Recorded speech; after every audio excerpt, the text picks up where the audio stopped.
জ্যৈষ্ঠ মাসেই পালিত হয় লোকনাথ ব্রহ্মচারীর তিরোধান দিবস। তাই লোকনাথ তিরোধান দিবসে লোকনাথ বাবার পুজো অর্চনা করা হয়। এই তিরোধান দিবসে লোকনাথ বাবার পুজো অর্চনা করা হয় নানা বাড়িতে ও মন্দিরে। ভক্তদের কাছে তিনি অত্যন্ত প্রিয়। বাবা লোকনাথের পুজোয় কোনো আড়ম্বরের প্রয়োজন হয় না, তিনি অল্পতেই তুষ্ট হন। 1730 খ্রিস্টাব্দে 31শে আগস্ট জন্মাষ্টমী তিথিতেই জন্মগ্রহণ করেছিলেন বাবা লোকনাথ। তিনি কচুয়া গ্রামে জন্মগ্রহণ করেছিলেন। তাই বন্ধুরা, 2025 সালে লোকনাথ বাবার তিরোধান দিবস কবে পড়েছে তা আমি এই ভিডিওতে জানিয়ে দিলাম। এছাড়া শুভ সময়ও আমি এই ভিডিওতে জানিয়ে দিলাম। 2025 সালে লোকনাথ বাবার তিরোধান দিবস পড়েছে ইংরেজি 3রা জুন 2025 সাল, বাংলার 19শে জ্যৈষ্ঠ 1432 সাল মঙ্গলবার। মনে করা হয় বাবা লোকনাথের আশীর্বাদ থাকলেই কোনো বিপদই স্পর্শ করতে পারে না। বাবা লোকনাথের সে বিখ্যাত বাণী, রণে বনে জনে জঙ্গলে যেখানে বিপদে পড়িবে আমাকে স্মরণ করিও, আমি রক্ষা করিব। বিশ্বাস করা হয় বাবা লোকনাথ শিবের অবতার ছিলেন।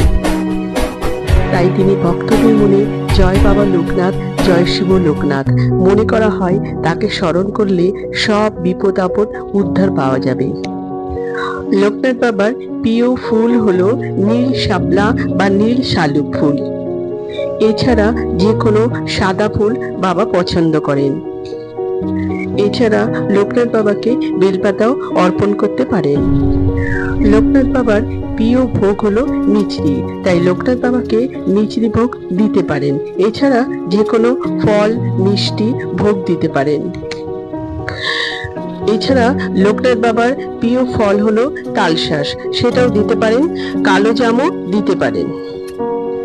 বন্ধুরা, আপনারা নিজেদের পছন্দ মতো লোকনাথ বাবাকে ফল দিতে পারেন। লোকনাথ বাবার পুজোর শুভ সময় থাকতে চলেছে ইংরেজির 3রা জুন 2025 সাল, বাংলার 19শে জ্যৈষ্ঠ 1432 সাল মঙ্গলবার সকাল 6টা বেজে 45 মিনিট থেকে সকাল 9টা বেজে 24 মিনিট পর্যন্ত। এর মধ্যে আপনারা পুজো করতে পারেন। এছাড়া দুপুর 12টা বেজে 4 মিনিট থেকে দুপুর 2টো বেজে 46 মিনিটের মধ্যে আপনারা বাবার পুজো করতে পারেন।